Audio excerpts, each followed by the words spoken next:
The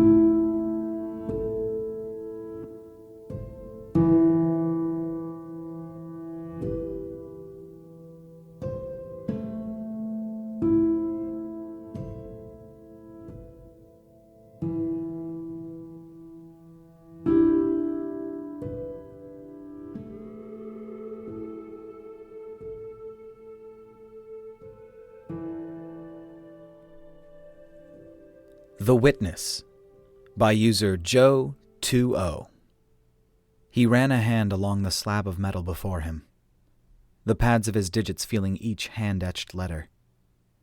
It was an ancient mechanism, this thing. A bringer of destruction. It had been to many places, and brought hell with it each time. He began to read each inscription in order, even though he didn't precisely know what they were. Tunisia, Italy, France, Germany. Here the inscriptions changed. Someone else had begun scratching the side of the thing. Korea, Vietnam. After another change, these seemed more recent, but still badly faded and worn, but readable. Kuwait, Iraq, Afghanistan. They became less faded here, with another change in the style of the carvings and the metal. Ukraine, Russia. Another change. How old was this? He shook his head. Luna, Mars, Io, Ganymede. Yet another change. They seemed different this time, like they were discolored from heat. Proxima.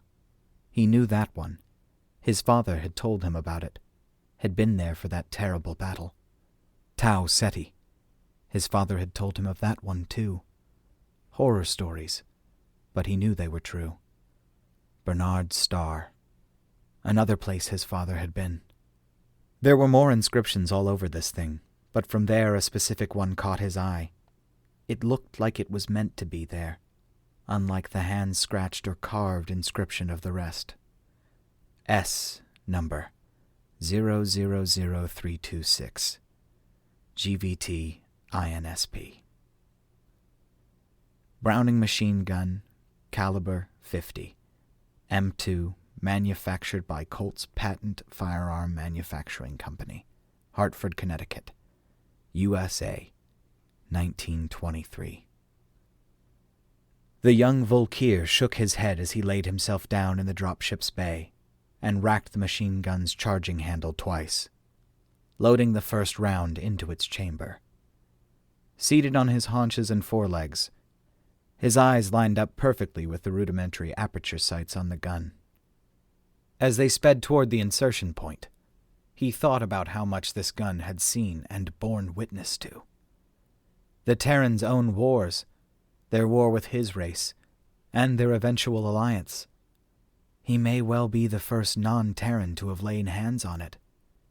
He thought about that for a moment as the dropship came down into the LZ and into enemy fire. The combined Terran-Volkir force began to disembark, and he pushed down the odd double trigger with his thumbs, covering his comrades. Thunk, thunk, thunk, thunk, thunk, thunk. Brass clinked to the floor of the troop bay, and black spring steel links flew out the side. Thunk, thunk, thunk, thunk, thunk, thunk.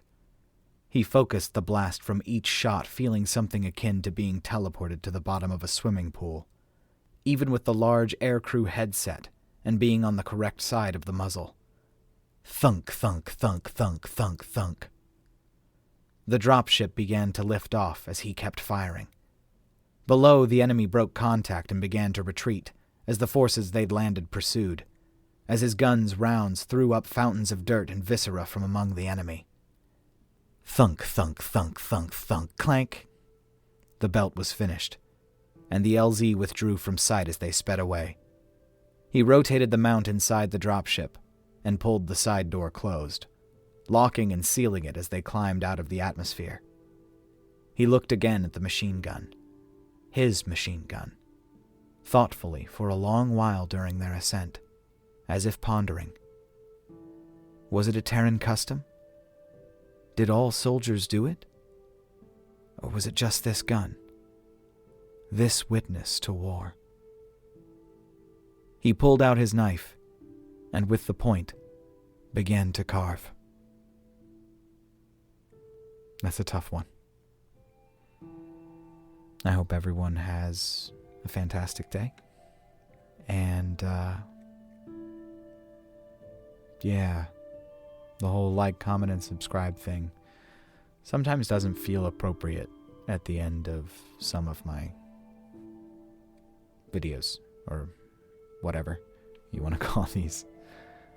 But, yeah, guys, thanks for listening, and I'll talk to you later, guys. Bye, y'all.